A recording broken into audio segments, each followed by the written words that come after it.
Guys, get excited. We're talking about lease options today in today's video. 3 different types of lease options, how they differ and how they compare to one another.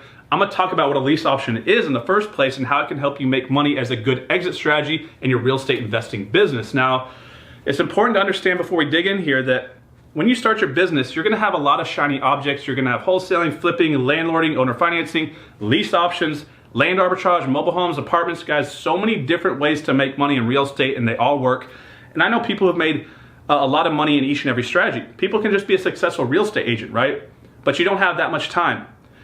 Don't try to learn everything at once. Pick one. If it's lease options, learn these very, very well and learn how to do it really, really well. And once you're making money, then you can start introducing other strategies into the business, right?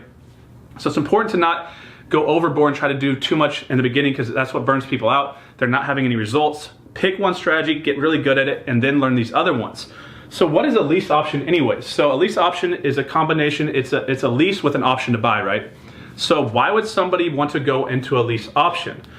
So here's a common case study, right? So someone may be flying in from LA to move into Dallas. They don't really know the areas of Dallas. They don't know if they want their kids to go to a certain school, but they found a house that they came in and looked at and they think it's a good house for them and their family. They just don't know if they want to actually go forward and buy it, right? And so what they want to do is they want to test drive it. So they want to go into a lease with the option to buy it.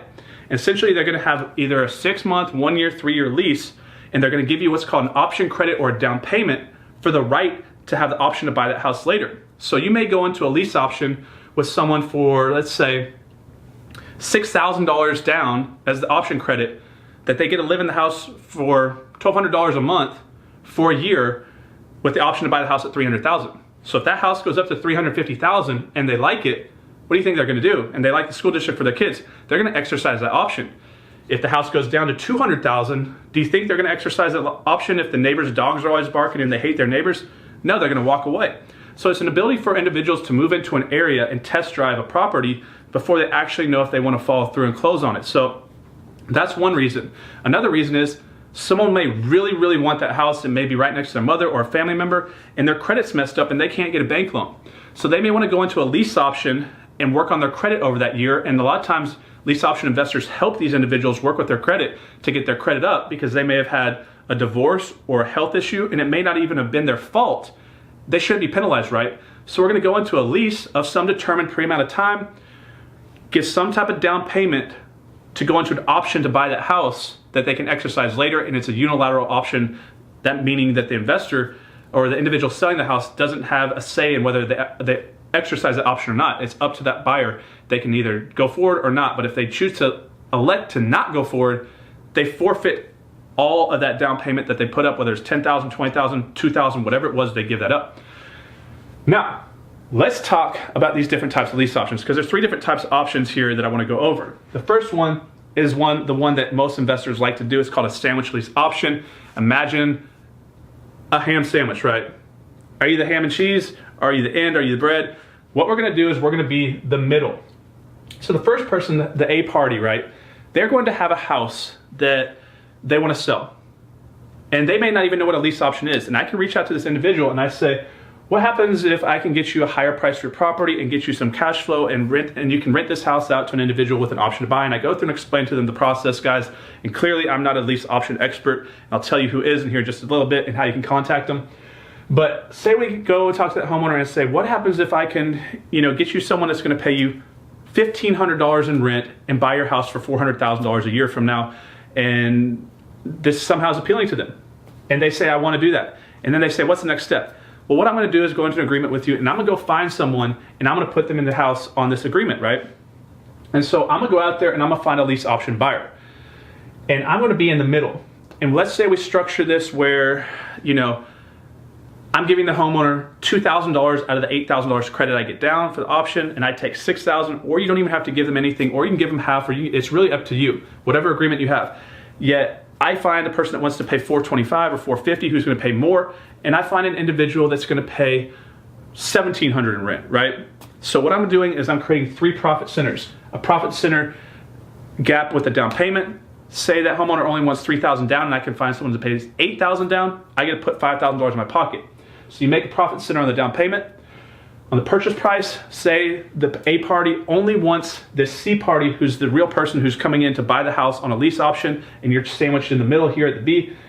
Say they're willing to pay $450 when they want $400. Now there's a gap on the purchase price of $50,000. So if for some reason they refinance out, what do you think is going to happen to that gap?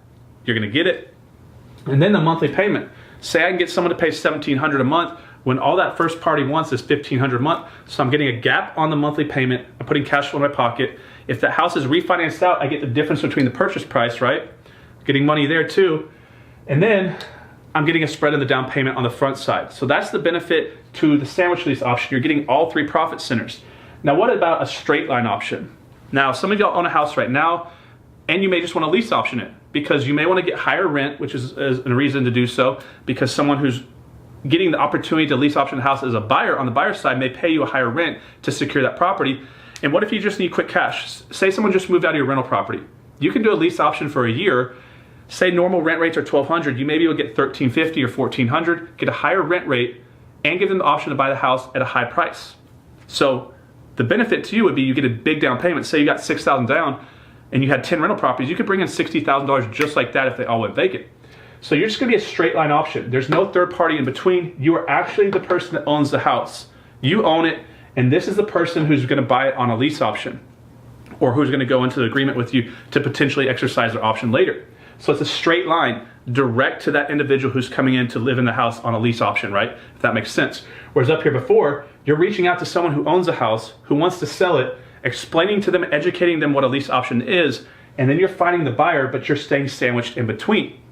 Now there is another option that we have to do here in Texas, which is essentially a wholesale deal, wholesaling a lease option. It's an assignment of a lease option, right? So we're not even going to basically be looking too much to make any more, or the only place we're gonna be looking to make a profit, I guess you could say, is on the one profit center being the down payment. So say that homeowner doesn't even care. They're just looking for $1,500 rent, a $400,000 purchase price. Well, we can get that to them, right? But what happens to that down payment? What happens if we're getting $10,000 down, $4,000 down, $7,000 down? We can essentially set this person up with this person up, get the assignment amount, the down payment amount, and that's basically our profit, just like a wholesale deal, one-time transactional deal, and then we step out in the agreements between the both parties there. So essentially what we're doing is we're assigning the lease option, and we're getting out of there and making, it could be a 50-50 split. What happens if the homeowner wants half of it? Say you can get 10 grand down. You can get 5,000 in your pocket. So really you're gonna have to make the agreement with the homeowner. So that's the difference, guys. You're sandwiched in between your three profit centers or straight line option. You're staying in the deal. It's your house. You're lease optioning it to the back end lease option tenant buyer. Or this option here where you can basically just help that person find a buyer and take the assignment of that down payment, guys. So there's an individual here in Texas, his name's John Jackson. He travels all around the country. They call him the king of lease options, right? He's a good friend of mine. Check out the Investor Army podcast we did with him. I think you're gonna be impressed. He knows the law better than anybody I know. And we'll put a link below to his program. He's got a lease option course that I actually went through a number of years ago and I thought it was really good. So we're gonna put that below here, guys. But if you have any questions, the king of lease options would be the one to contact, guys. I hope you liked today's video. I hope I didn't confuse you too much. I am not a lease option expert, but I do understand them pretty well. And I did want to film this video to help you understand this. So going forward in 2018, maybe you can do some lease options, guys. Let me know if I can help, or if any videos you'd like me to film, guys. Subscribe to the channel if you haven't already done so. Make sure to hit that yellow bell because it's going to notify you when future videos come out. I'll see you on the next video, guys. Have a good day.